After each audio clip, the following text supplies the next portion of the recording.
Hi friends, मैं हूं doctor Meenal और आप देख रहे हैं मीनल का चैनल। तो स्वागत है आपका मेरे इस चैनल पर। हम यहाँ करते हैं इकोनॉमिक्स। तो अगर आप भी इकोनॉमिक्स के स्टूडेंट हैं या कोई भी कॉम्पिटिटिव एग्जाम दे रहे हैं जहाँ इकोनॉमिक्स आता है तो मेरे इस चैनल को सब्सक्राइब करना बिल्कुल भी ना भूलें।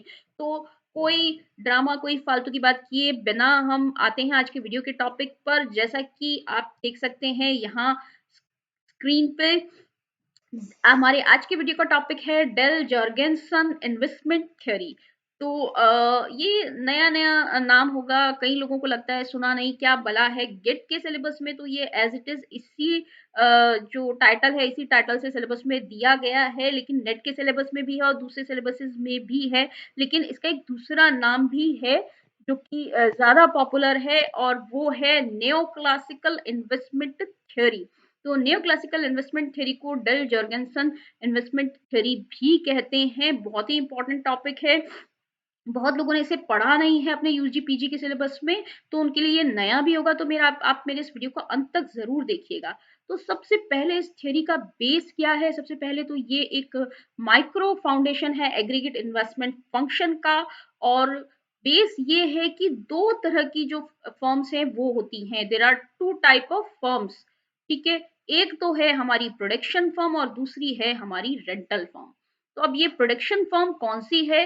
प्रोडक्शन फर्म वो फर्म है जो कि गुड्स एंड सर्विसेज को प्रोड्यूस करती है, वस्तुओं और सेवाओं का उत्पादन करती है, और उत्पादन के लिए वो उस पूंजी का उपयोग करती है, उस कैपिटल का उपयोग करती है जो कि रेंटल फर्म्स के स्वामित्व वाली होती है, जो कि रेंटल फर्म्स की होती है। वो रेंटल फर्म से उसे रेंट पे लेती है और फिर उस कैपिटल को यूज करती है अपने प्रोडक्शन प्रोसेस में।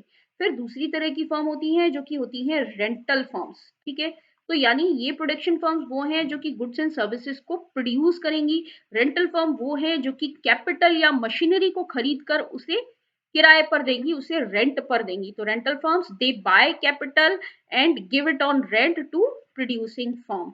इसका क्या मतलब है? मशीन जो है वो किराए पर देंगी, यहाँ से मशीन जाएंगी प्रोडक्शन फर्म्स के पास, और जो प्रोडक्शन फर्म है इसके बदले वो रेंटल फर्म्स को रेंट देंगी। तो ये बेसिक आइडिया है इस थ्योरी का।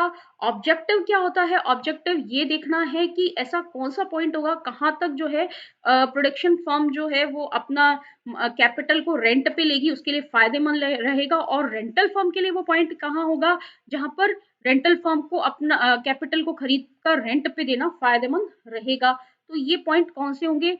ये इस थ्योरी का बेसिक है और ऑब्जेक्टिव है इस थ्योरी का। तो देखते हैं सबसे पहले competitive firms compares the cost and benefit of each unit। competitive firm क्या करती है? हर एक कैपिटल यूनिट का कॉस्ट एंड बेनिफिट एनालिसिस करती है। ठीक है, कॉस्ट एंड बेनिफिट एनालिसिस करेगी कि कितनी कॉस्ट लग रही है, कितना बेनिफिट हो रहा है, और उस हिसाब से वो डिसीजन लेगी कि कितना जो है कैपिटल लीज पर लेना है, कितना रेंट देने देकर कैपिटल को लीज पर लेना है। ठीक है, रेंटल प्राइस क्या है? सपोज हमने यहाँ माना इस थ्योरी में रेंटल प्राइस है हमारी आर, जो कि होती है पर पीरियड। आर पर पीरियड होगी कि इतने पीरियड का जो है आर रेंट होगा। फिर इस आर कैपिटल के यूज से जो भी आउटपुट बनाया जाएगा उसे पी प्राइस पर मार्केट में बेचा जाएगा। जो भी हम आउटपुट बनाएंगे उसे पी प्राइस पर मार्केट में बेचा जाएगा। That means so real cost of unit of capital, capital unit की रियल कॉस्ट क्या होगी प्रोडक्शन फर्म के लिए? Are upon P. आर तो वो पर पीरियड पे कर रही है और उससे जो आउटपुट हो रहा है मिल रहा है उसे पी प्राइस पे बेच रही है। तो दैट मीन्स रियल कॉस्ट क्या हुई? R upon P. सीधा साधा नॉर्मल सा इकोनॉमिक्स से सबको समझ में आएगा क्योंकि आप सभी यूजी पीजी कर चुके हैं। उसके बाद real benefit of unit of capital. Benefit क्या होगा? बेनिफिट कैपिटल का बेनिफिट होगा मार्जिनल प्रोडक्टिविटी ऑफ कैपिटल, जिसे हम एमपीके से लिखेंगे यहाँ इस पूरी थ्योरी में। ठीक है, रियल बेनिफिट क्या होगा? Marginal productivity of that capital. Marginal productivity क्या है? Marginal productivity is the addition made to the total product of firm by an extra unit of real capital. ठीक है, रियल कैपिटल के एक एक्स्ट्रा यूनिट से जितना एडिशन होगा total production में, वही होगा हमारा मार्जिनल प्रोडक्ट। तो ये जो मार्जिनल प्रोडक्ट है वही रियल बेनिफिट रहेगा उस फर्म का। तो अब फर्म कहाँ तक जो है कैपिटल को रेंट पे लेगी या लीज पे लेगी?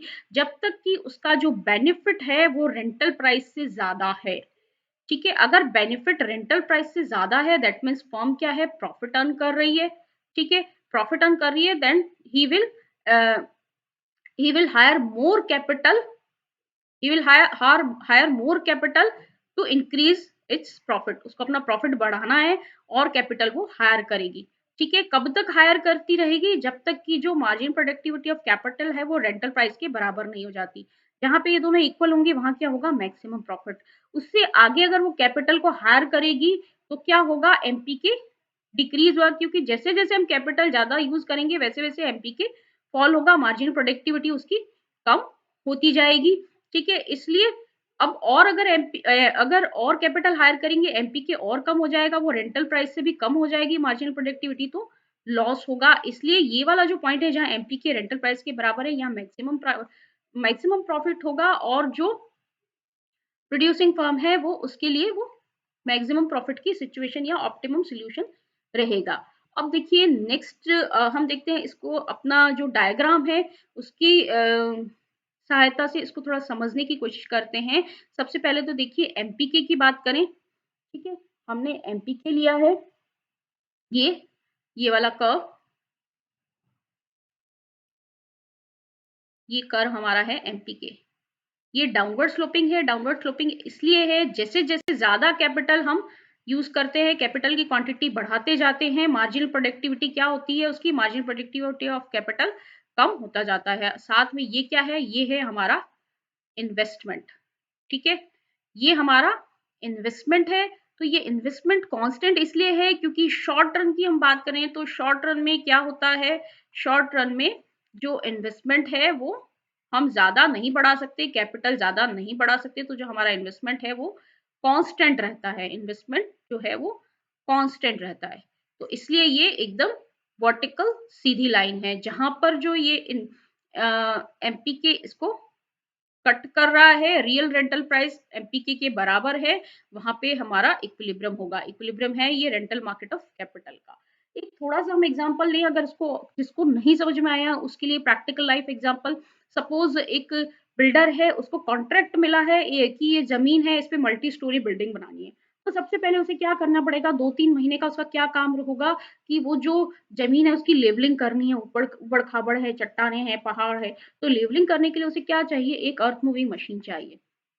ठीक है, अब उसके पास सिर्फ 3 मंथ्स का काम है अर्थ मूविंग मशीन का, उसके बाद तो ये अर्थ मूविंग मशीन उसके लिए बेकार हो जाएगी, लेकिन ये बहुत महंगा इक्विपमेंट है। तो इस केस में क्या करेगी प्रोड्यूसिंग फर्म, यहाँ पे प्रोड्यूसिंग फर्म कौन सी है, जो बिल्डर है वो प्रोड्यूसिंग फर्म है। तो वो क्या करेगी, जो रेंटल फर्म है, ऐसी रेंटल फर्म्स होती है जिनका यही काम होता है कि वो इस तरह की हैवी हैवी मशीन्स जो है उनको खरीद के रखे और उसको किराए पर दे। ठीक है, तो वो क्या करेगी, प्रोड्यूसिंग फर्म जो बिल्डर है वो इसको किसी भी रेंटल फर्म से इसको किराए पे ले लेगी, उसका 3 मंथ्स का किराया देगी, जो कि उसे ज्यादा सस्ता पड़ेगा बनस्पत इसके कि वो इतनी बड़ी भारी मशीन, हैवी मशीन को खरीदे, इतनी महंगी मशीन को खरीदे। तो यहीं से ये कंसेप्ट जो है वो आया है। अब नेक्स्ट देखते हैं। अब रेंटल फर्म की, यहाँ पे हमने प्रोड्यूसिंग फर्म की बात की थी, प्रोडक्शन फर्म की बात की थी, अब थोड़ा सा रेंटल फर्म की बात करते हैं। रेंटल फर्म कहाँ तक अपना जो है मशीनरी को रेंट पे देगी और खरीदेगी और रेंट पे देगी, उसके लिए मैक्सिमम सेटिस्फेक्शन पॉइंट कौन सा होगा। तो बेनिफिट की अगर बात करें रेंटल फर्म की, तो जो रेवेन्यू है प्रोड्यूसिंग फर्म का, ठीक है, वही उसका rent capital R upon P होगा। जो प्रोड्यूसिंग फर्म रेंटल फर्म को पे कर रही थी, वही रेंटल फर्म का बेनिफिट होगा आर अपॉन पी। अब अगर कॉस्ट की बात करें रेंटल फर्म की, तो कोई मशीनरी है उसके 3 तरह की कॉस्ट होती है, एक तो इंटरेस्ट, लोन पे जो इंटरेस्ट है, एक कैपिटल लॉस और एक है डेप्रिसिएशन। ठीक है, लोन पे इंटरेस्ट यानी कि टोटल जितनी प्राइस है उतना लोन लिया है, उस पर कितना इंटरेस्ट आ रहा है, इसको हम आईपीके से लिखेंगे। ठीक है, जहां आई क्या है, आई हमारा नॉमिनल इंटरेस्ट रेट है। देखिए ध्यान देने की बात है, ये हम नॉमिनल इंटरेस्ट रेट लिख रहे हैं, नॉमिनल जो कि मार्केट प्राइस पे होता है। ओके, और जो रियल इंटरेस्ट रेट होता है जो कि कांस्टेंट प्राइस पे होता है। तो यहाँ पे हम नॉमिनल इंटरेस्ट रेट की बात कर रहे हैं, आई पी के। पी के क्या है, आई तो नॉमिनल इंटरेस्ट रेट, पी के जो है परचेज प्राइस, तो परचेज प्राइस जितनी परचेज प्राइस होगी उसके हिसाब से इंटरेस्ट लगे, तो आई पी के इसका जो है इंटरेस्ट ऑन लोन। सेकेंड जो है कैपिटल लॉस। कैपिटल लॉस क्या होता है, कैपिटल लॉस का मतलब ये है कि देखिए 2 तरह का लॉस होता है। एक तो अगर जो आपका इक्विपमेंट है या जो मशीन है वो पड़ी रह जाए, जैसे कि अगर मैंने नई गाड़ी खरीदी, कार खरीदी, तो जैसे ही मैं इसे शोरूम से उतारूँगी, भले ही मैंने उसको कुछ यूज़ नहीं किया, शोरूम के गेट से मैं बाहर ले आऊँगी, उसकी प्राइस कम हो जाएगी, तो दैट इज़ कैपिटल लॉस, ठीक है?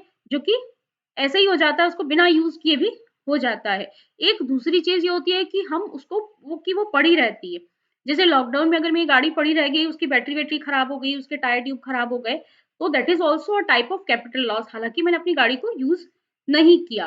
तो ये इस तरह के कैपिटल लॉस की बात कर रहा है, जो कि यूज़ नहीं करने से भी होगा, तो यहाँ पे ये नेगेटिव होगा क्योंकि ये लॉस है, बिना यूज़ किए, बिना कोई रेंट मिले हमको ये लॉस हो रहा है, तो ये नेगेटिव होगा और ये होगा डेल्टा पीके, पीके जो कि प्राइस है उसकी, मशीन की प्राइस है, तो मशीन की प्राइस में जो नेगेटिव चेंज हुआ, मशीन की जो प्राइस कम हुई बिना यूज़ किए, दैट इज़ कैपिटल लॉस, इसलिए ये नेगेटिव है। फिर थर्ड जो है वो है depreciation. Depreciation wear and tear जो होता है, ठीक है? ये होता है तो जो टोटल इसकी वैल्यू है उसमें जो वेयर एंड टेयर के कारण जो लॉस होता है दैट इज डेप्रिसिएशन, ये इसको हम लिखेंगे डीपीके। तो दैट मीन्स टोटल कॉस्ट क्या हो गई कैपिटल की, आईपीके माइनस डेल्टा पीके, इसको हमने ऐड कर लिया, ठीक है? ये नेगेटिव था इसलिए यहाँ पे नेगेटिव साइन आया। अब क्या करेंगे, यहाँ से पीके जो है हम कॉमन ले लेंगे, पीके कॉमन ले लेंगे, यहाँ पे नीचे पीके आ जाएगा आई डी, ठीक है? बिल्कुल नॉर्मल सा सॉल्यूशन है। ओके, फर्स्ट इक्वेशन आ गई। अब इसका क्या मतलब है, यहाँ पर कॉस्ट ऑफ कैपिटल के 4 डिटरमिनेंट्स है। कौन से 4 डिटरमिनेंट्स है? एक तो प्राइस ऑफ दैट मशीन, एक है नॉमिनल इंटरेस्ट रेट, फिर है एक ये है डेप्रिसिएशन और this is delta PK upon PK. अब ये जो डेल्टा पीके अपॉन पीके क्या है, चेंज इन प्राइस, ठीक है? Change in price, change in price क्या हुआ, that is equals to inflation, inflation, ठीक है? ये इन्फ्लेशन है। कीमत में परिवर्तन क्या होता है, कीमत में परिवर्तन इन्फ्लेशन होता है, बड़ी बेसिक सी चीज है, ठीक है? और इकोनॉमिक्स में हम यहाँ इन्फ्लेशन को कैसे लिखते हैं, इकोनॉमिक्स में हम इन्फ्लेशन को लिखते हैं हम हमेशा पाई से। ओके, तो यहाँ पे जो है ये क्या हो जाएगा, इन्फ्लेशन, मैंने यहाँ पे यही चीज लिखी है, delta PK on PK is interpreted as overall rate of inflation, जिसको कि हम लिखेंगे पाई से। तो इसकी जगह यहाँ पे क्या आ जाएगा, पाई। अब देखिए क्या है, ये थी हमारी नॉमिनल इंटरेस्ट रेट और अगर हम ये है इन्फ्लेशन, ठीक है? नॉमिनल इंटरेस्ट रेट में से अगर मैं इन्फ्लेशन निकाल दूं, ओके, नॉमिनल इंटरेस्ट रेट से अगर मैं इन्फ्लेशन निकाल दूं तो क्या आएगा, ये आ जाएगी हमारी रियल इंटरेस्ट रेट, ठीक है?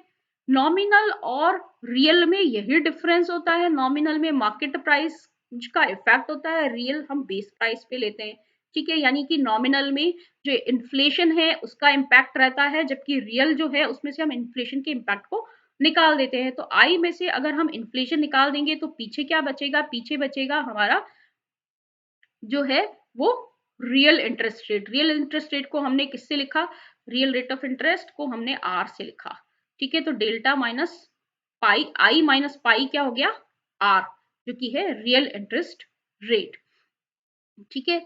अब ये जो है इसका क्या मतलब है, अगर हम कॉस्ट ऑफ कैपिटल की बात करें तो इसके 3 डिटरमिनेंट्स कौन कौन से हो गए, price of machine, real interest rate and depreciation. ये जो है हम बात कर रहे हैं कॉस्ट ऑफ कैपिटल की। अब अगर अपन रियल कॉस्ट ऑफ कैपिटल की बात करें, ठीक है, रियल कॉस्ट ऑफ कैपिटल की अगर हम बात करें तो क्या होगा, यहाँ पे अगर मैं पी से इसको डिवाइड कर दूं, पी क्या होगा, ये बेस प्राइस हो जाएगी, ठीक है? पी क्या है, ओवरऑल प्राइस इंडेक्स है, ओवरऑल प्राइस इंडेक्स से मैं इसको डिवाइड कर दूं तो ये क्या आ जाएगी, ये हमारी रियल कॉस्ट आ जाएगी, ठीक है? तो ये सी आर क्या है, रियल कॉस्ट है। तो इसका क्या मतलब है, रियल कॉस्ट जो है उसकी कौन कौन से डिटरमिनेंट्स है, 3 डिटरमिनेंट्स है। एक तो relative price of capital goods, ठीक है, यानी कि ये रिलेटिव प्राइस, और क्या है, real interest rate and depreciation, ठीक है? Equation 3 expresses the cost of capital relative to price of other goods in economy. तो ये क्या आ गई, हमारी रियल कॉस्ट आ गई, cost of capital related to price of other goods in economy. अब देखते हैं, थोड़ा आगे चलते हैं, इन्वेस्टमेंट के डिटरमिनेंट्स क्या हैं, ठीक है?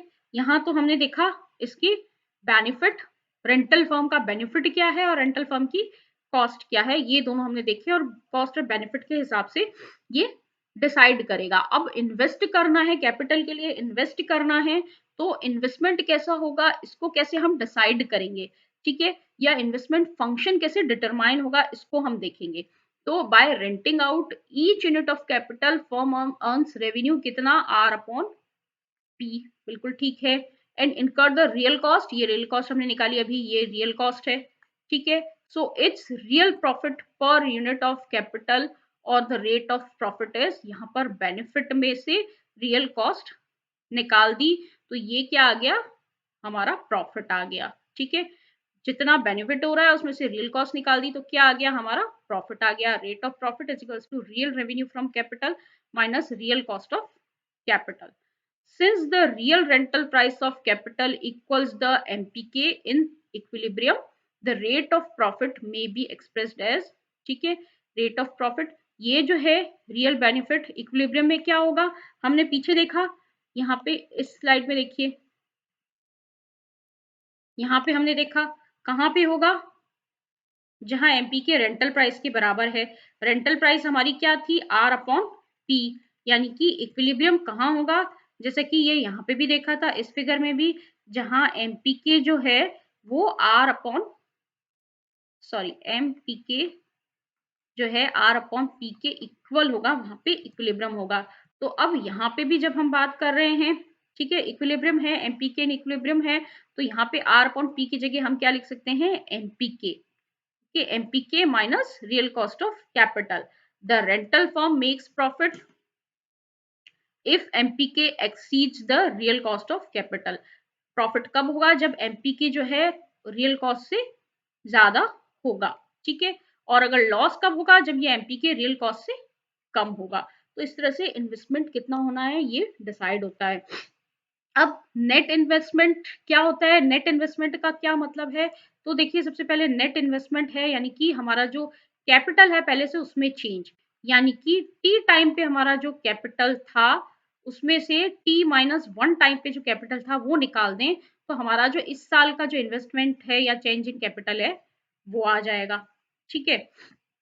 तो चेंज इन कैपिटल, अब ये किस पे डिपेंड करता है, इन्वेस्टमेंट किस पे डिपेंड करता है, हमारा जो प्रॉफिट है उसी पे डिपेंड करेगा इन्वेस्टमेंट, ठीक है। तो यहाँ पे हमने लिख दिया किसका फंक्शन होगा, प्रॉफिट का, तो यहाँ पे ये हमने प्रॉफिट लिख दिया, या कितना बेनिफिट हो रहा है, कितना प्रॉफिट हो रहा है ये लिख दिया, और ये है हमारा इन्वेस्टमेंट, ठीक है। ये जो है ये क्या है, हमारा ग्रॉस इन्वेस्टमेंट है, ठीक है, सॉरी नेट इन्वेस्टमेंट है, ठीक है। ग्रॉस इन्वेस्टमेंट निकालना है, तो इसमें हम क्या करेंगे, डेप्रीसिएशन को ऐड कर देंगे, तो ये हमारा ग्रॉस इन्वेस्टमेंट आ जाएगा। इसका क्या मतलब है, this total spending on business fixed investment depends upon what, MPK, the real cost of capital and amount of depreciation, किस पे डिपेंड करता है, डेप्रीसिएशन कितना हो रहा है, एमपीके कितना है, और कैपिटल की रियल कॉस्ट कितनी है, ठीक है। अब यहाँ पे देखते हैं इन्वेस्टमेंट जो है शिफ्ट कैसे होता है, इन्वेस्टमेंट शेड्यूल का शिफ्ट कैसे होता है। Any favourable development in economy which raises the MPK, अगर कोई भी फेवरेबल चेंज होता है इकोनॉमी में, सपोज कोई टेक्नोलॉजी चेंज हो गई या कुछ और भी हो गया, तो उससे क्या होता है, ऐसा कोई चेंज जिससे मार्जिनल प्रोडक्टिविटी ऑफ कैपिटल बढ़ जाता है, तो उससे क्या होगा, profitability of investment and causes the investment shift to the right, बढ़ जाएगा, तो क्या होगा, ये जो है एमपीके बढ़ेगा, यहाँ पे राइट में शिफ्ट हो जाएगा, ठीक है, यहाँ से राइट में शिफ्ट हो जाएगा। That means investment takes place at same real rate of interest, उसी इंटरेस्ट रेट पे ज्यादा इन्वेस्टमेंट जो है होगा, वाइस वर्स भी होगा, कम होगा तो ये इधर शिफ्ट हो जाएगा, राइट।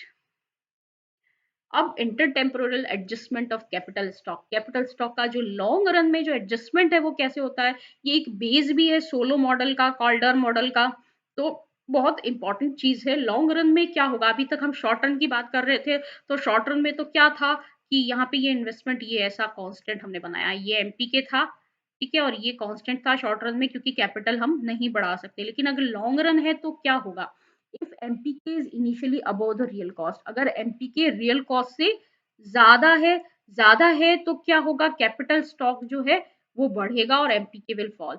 अगर ज़्यादा है तो क्या होगा, जो प्रोड्यूसिंग फर्म है वो सोचेगी और ज़्यादा कैपिटल हम रेंट पे लेते हैं तो उससे प्रॉफिट होगा। रेंटल फर्म भी ये सोचेगी और ज़्यादा कैपिटल जो पे इन्वेस्ट करते हैं और इन्वेस्टमेंट उस वक़्त पॉसिबल होगा तो वो इन्वेस्टमेंट करके और ज़्यादा प्रोड्यूसिंग फर्म को रेंट पे देगी। तो कैपिटल स्टॉक विल राइज़ और कैपिटल स्टॉक जितना ज़्यादा बढ़ता जाता है वो एमपीके क्या होता है, एमपीके उतना ज़्यादा कम होता जाता है। अगर रिवर्स सिचुएशन है, if MPK is initially below the real cost of capital, the cost of stock the capital stock will fall and MPK will rise, ठीक है? So ultimately क्या होगा, ultimately as the economy's capital stock adjusts, the MPK approaches to the real cost of capital. जैसे जैसे ultimately क्या होगा, जो capital stock adjust होगा, कैपिटल स्टॉक जो है एमपीके के बराबर होने की प्रवृत्ति रखेगा और इसी को हम कहते हैं steady state level of capital. ठीक है, ये स्टेडी स्टेट इक्विलिब्रियम की सिचुएशन होगी जहां पे क्या होगा, एमपीके ये रियल कॉस्ट ऑफ कैपिटल के इक्वल होगा। अब एमपी के रियल कॉस्ट ऑफ कैपिटल के इक्वल है तो इसके अंदर क्या होगा, इन सच सिचुएशन टोटल प्रॉफिट जो है वो मैक्सिमम होगा, लेकिन जो मार्जिनल प्रॉफिट है वो जीरो होगा। तो मार्जिनल प्रॉफिट है जीरो होगा, इसका मतलब क्या है, अब सोसाइटी में और ज्यादा कैपिटल स्टॉक में बदलाव नहीं किया जाएगा, ना कम किया जाएगा तो ज्यादा किया जाएगा। दैट मीन्स डेल्टा के या जिसे हम कहेंगे आई, वो किसके बराबर होगा, वो इस स्टेज में जीरो के बराबर होगा। इसलिए thus in long run when adjustment of capital stock continues over time, MPK equals to the real cost of capital। ठीक है, ये लास्ट स्लाइड थी। उम्मीद है आपको ये थ्योरी पूरी समझ में आई होगी। अगर आपको कोई भी डाउट है इस थ्योरी में तो आप प्लीज कमेंट सेक्शन में जरूर लिखिएगा और अपने दोस्तों के साथ और जो भी स्टूडेंट्स हैं उनके साथ ये चैनल जरूर शेयर कीजिए, सब्सक्राइब कीजिए और इतनी मेहनत किए तो एक लाइक तो बनता ही है। Stay tuned and keep watching. Bye.